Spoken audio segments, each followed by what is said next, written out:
Hey guys, Dennis Machina here. Thanks for hanging out, and this reaction, another one from Pewdiepie. It's called How PewDiePie Became Most Subscribed. Now for this one, as you can see here, it looks like a Poo News episode, and I haven't reacted to one of these yet, but I thought it would be interesting to kind of go at this, just judging by the title, seeing, what I could actually learn. And I know this isn't necessarily one that's going to be funny or scary. It's going to be entertaining for sure, but I think it could be beneficial to me maybe in the long run, because sometimes he does give out some pretty helpful advice for new YouTubers or current YouTubers who are struggling, and it's always good to learn from those who are more successful than you. So, leg out. Battlefield 5 update! An important update for T-Series. But most importantly of all, puddles. No. Oh, it's terrible! You would think he would edit that out, but nope! Not so much. Good evening. I'm Poppy Harlow. Hey, the Poppy. Most news person Sup? in the news. Our first story comes from Battlefield 5. This is Oh, an update from jeez. last week. Apparently, Battlefield 5 had really bad amount of pre-orders, lacking this was 85% terrible. behind Call of Duty. This is terribly handled. That sucks. Some people, a bunch of idiots, I'm not supposed to add my opinion, but said this was because Red Dead Redemption is coming out. It's because Call of Duty is coming out. It's just oversaturated in October. Sure. The true Chads knew what the reason was behind this, and of course it was because the chief design officer of Battlefield said, "If you don't like our trailer, you are uneducated." Pretty much. And then he mysteriously left the company, as you do 2 months before a release. Of course. I try to explain in the video why I think people didn't like the trailer, myself included. Okay. Yeah. They have done really bad at job at marketing I agree. Battlefield so far, and I broke that down. But I still saw a lot of people commenting, "I don't know. It doesn't look like a bionic arm, just like a prosthetic." I called it a bionic arm. It's a prosthetic arm. I know the difference. I just misspoke, okay?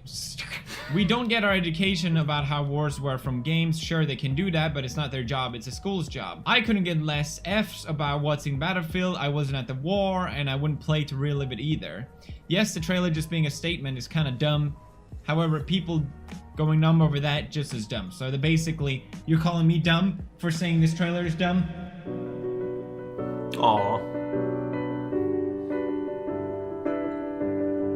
Anyway, it seemed like so many people didn't understand. Well, at least what my I was talking YouTube about, commenters so I will are reiterate, nice, just so I to appreciate make that. this point crystal clear, okay? This is important. Stop, okay? I'm not even gonna pretend that the Battlefield 5 trailer is not the most important thing in the entire universe. You have to understand, companies aren't mortal beings, okay? They will say and do whatever that will bring them more sales. They don't think like human beings. Generally because they're not speaking, humans. yeah. The It's all problem about the I money. have, and a lot of people have with the trailer, is not the fact that there's a woman in it. People aren't going, "Ree, there's a woman." No one cares, okay? And to be 100% clear, I don't have a problem with women in power. In fact, I encourage it, okay? You want to do that? Great, good for you. But when you're simulating a war, okay, they know that they have to work within a certain framework, okay? If they didn't, people would get pissed off. And that's what happened here. Yes, Yeah. you can say, "Oh, well, there were no flamethrowers in the Battle of Shabakabal, and no one cares about that." Yes, you're talking about objects. Here we're talking about people. We're talking about human beings. We're talking about history. If Battlefield 5 said they're doing a World War game where Swedes are fighting Nazis in the trenches, people would comment about it in the same way, saying, "Well, that didn't really happen, did it?" And then their response would be, "Oh, well, actually, 8,000 Swedish people did fight in the war, so checkmate." It's like, that's not the point. Yes, there were women in World War II, but it's not a plausible scenario. So if you want to make the statement of having a woman in power as the cover of the game and in the trailer as the main focus, I think it's great. Yeah. It's annoying that I have to call it a statement, but it's a statement because it's done so painfully, obviously, and so poorly. If you wanted to put a female soldier on the cover, why not use something that was actually, I don't know, plausible? Okay, let me just acknowledge, good intention, terrible execution. That's what this is. Now, apparently EA delayed the release of Battlefield until November. I think it's probably a good move, to be honest. This did cause the stocks of EA to drop a lot, and I'm gonna keep developing this story and see how it goes, because it's interesting to me. PewDiePie, my favorite YouTube channel. I'm not supposed to give my opinion. I'm just Poppy Harlow.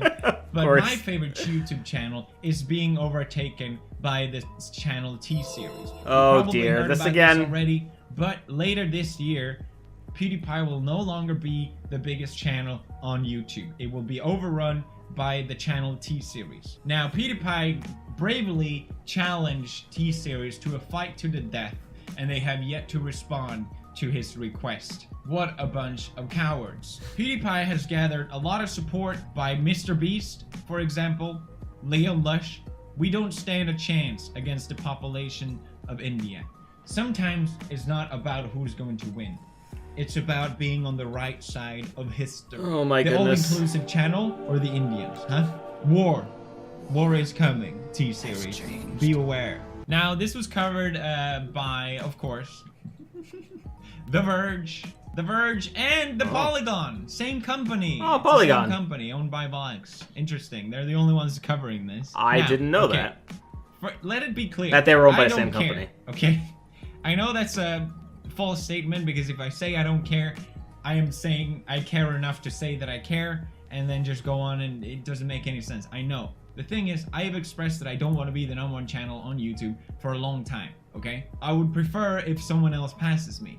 If T-Series was an actual individual and not a company, I would gladly congratulate them on becoming #1.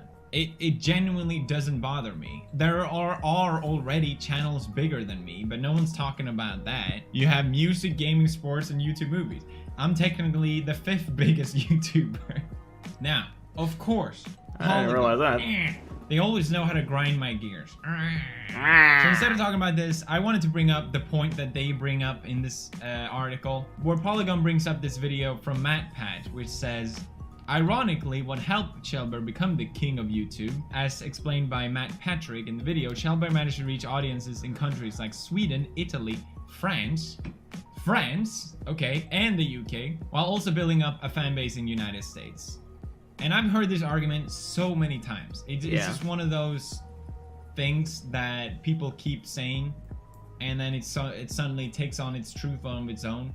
Because Matt did this video, which is a really good video. Okay. I still hate it, and I think he should delete it, because he made this speculation. But why this Let's Play channel? There's thousands out there. Well, there's one other reason the algorithm loves PewDiePie. He's international. You see, YouTube promotes channels locally. If you live in California, your videos will be served up in California more frequently than in other areas of the US. And if you live in the US, your videos will stay in the US until you gather enough views from other countries to merit them sharing your stuff there. PewDiePie has a unique advantage over most other channels because YouTube considers his channel Swedish, since he started it when he was living in Sweden. Makes sense. Since then, he's moved, meaning that he lives and uploads from Italy, but he also speaks English. So, since YouTube promotes locally, he was able to gather a strong Swedish following in a market where there was less competition, but now that he uploads from Italy, he gets promoted there, and since YouTube is most heavily used in English-speaking nations, he had a much easier time crossing into the US and UK than a channel from here would have doing the reverse. Okay, Matt, you had no idea what you're talking about. This is such a dumb video, and I don't like it either. Just say, oh, well, PewDiePie, he just grew because he moved countries. The reason this annoys me especially is because it's the complete opposite. I'll let him. When I started off doing YouTube, there was a lot of ways to poke through the system. There was a lot of ways you could deliberately do to make your channel grow quicker. That was technically not allowed, but YouTube didn't really stop anyone from doing it. One of those things would be that you could set your channel country. In your setting, you can set your country to anything, and YouTube will acknowledge your channel as that. It wasn't location based, it was purely based on the settings. And back in 2013, the front page of YouTube was a big part of growing your channel. It was probably how you gather the most subscribers. If you got on the front page of YouTube, that was a massive deal. And yes, each front page on each country was different. So Sweden did have their own front page, just like America has their own front page. Just like there was also a worldwide front page. So what people did was they would set their channel as Swedish, even though they were American. So the front page of Sweden was nothing but American channels abusing the system, so they would get views from Sweden. I didn't realize people did that. Sweden. While people who were Swedish didn't grow from it. It annoys me because I was so frustrated by this back in 2013. I kind of pride myself that I've never abused YouTube's system to grow my channel. It's one of those things where I've seen, while growing my own channel, a lot of other people do, and benefiting from it as well. So when people make these statements saying, oh, he just grew his channel because, you know, he moved from Italy to UK. That's kind of ridiculous too. Gave him that boost. It takes away the value of all the work I put into this channel, working my ass off the last 7 years. And yes, it pisses me off. So this whole thing couldn't be more false, but it's one of those things that keep being reiterated as true, despite me debunking it. It's annoying, because people take Matt's speculation as some form of truth, and here it is, 5 years later, being reported as true. I don't think I deserve 65 million subscribers. I genuinely don't. It makes no sense to me. I don't want to be the biggest channel, like I said. I don't care. I don't care. I just want to be making videos, do my own thing. Everything else is just annoying. Dealing with this stuff is annoying. It's kind of fun too, okay? But it's annoying. None of this makes any sense to me. Like, why my channel got so big, it doesn't make sense to me either. I have no idea. I was the least popular guy in school. I don't understand it still. I still think there's nothing special about my content. So I understand that people want a reason for it. Another thing that's annoying about this article is that, or at least in The Verge, if you ever want to control a narrative, if you ever want something to seem a certain way, all you gotta do is just hand select a few comments. Look at this. You can't just hand pick comments. I don't know why they keep doing it. Well, I know why. Brofist Army, where are you? You dare challenge the king? Alexa, delete this channel. War is coming. Prepare yourself, TSeries. Select video skills and devices. No one asked you. TSeries videos have been mostly overrun by swarms of PewDiePie-related comments, some which encourage people to downvote and report channels' uploads. So they're trying to make it seem like, yeah, it's all a bunch of 9-year-olds, which it is, by the way. Yeah, I'm 9. How you doing?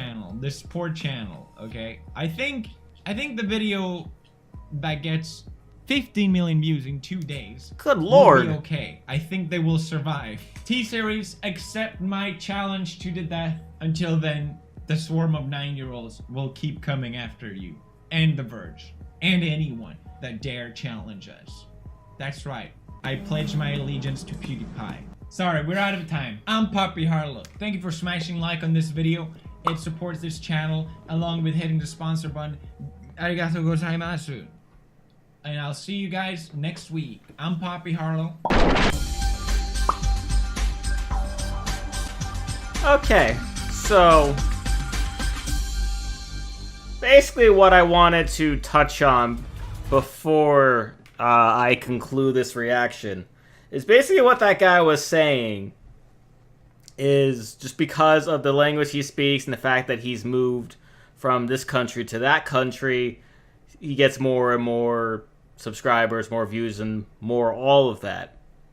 And that's just kind of silly because it's essentially saying if you move from one country to another, you can get more subscribers. So if you want to be popular on YouTube, live in this country, then move to this country, then move to that country. That's kind of ridiculous.